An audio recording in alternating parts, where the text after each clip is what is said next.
Hey guys, this is Comic Uno, and today I'm doing a review for the Amazing Spider-Man issue 791. And before I start talking about this issue, just want to give you guys a couple updates. Of course, I have Comic Uno episode 216, I believe we're up to, and that show where I review all the comics I read this week in one show. The exclusive comics are in the description below, and the episode will be posted there too by Friday. But let's start talking about the Amazing Spider-Man issue 791, and this is continuing the fall of Parker, which is our current Marvel Legacy story arc. Beautiful cover here. We got Alex Ross, and either you're a fan or not, but it's Mockingbird and Spider-Man kissing. And honestly, there is a big part of Mockingbird and Spider-Man in this issue, and you get to see a bit more of their relationship. So definitely not misleading.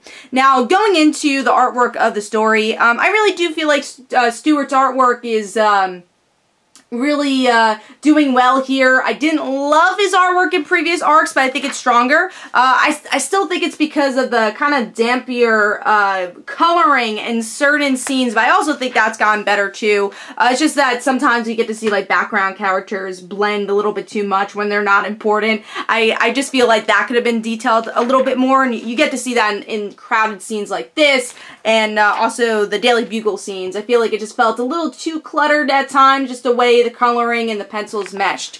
But let's go into the story. So with this issue, we get to see, again, Mockingbird and Spider-Man's relationship progress a bit. They're definitely taking it slow. But we also get to see Peter and Bobby in their separate lives. So Bobby's working for this new company. I want to get the name right. It's like Robotech something. It's Humanitech Robotics, Inc. And this is a similar person like Peter was when he was an industry man. He's young, and he has, you know, the scientific place that he works for and has built, and now we get to see that all taken away from him also by the end, and Harry and Liz actually take it over, which was definitely the more interesting aspect than this random guy, you know, having problems with his company, and seeing that actually the character that was interfering with his robotics was, let me get her name, Quicksand, who's a Thor villain.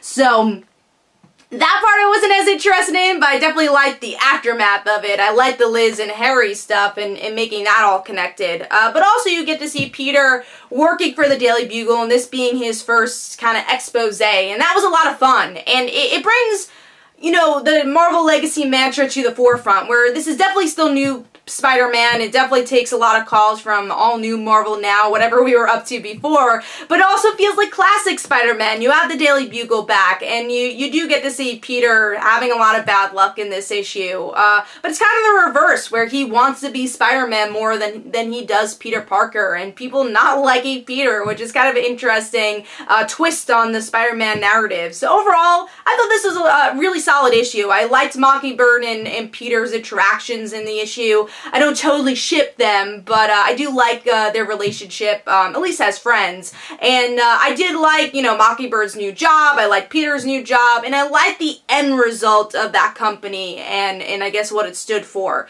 So the Amazing Spider-Man issue 791 gets 4 stars. Hopefully you guys enjoyed. This is Comic Uno. Don't forget to follow me on Twitter. Don't forget to like my Facebook page. Also, in the description below, there are links for my comic book, Like Father, Like Daughter. And don't forget to like the Facebook page of Like Father, Like Daughter. And I'll see you guys later. Bye.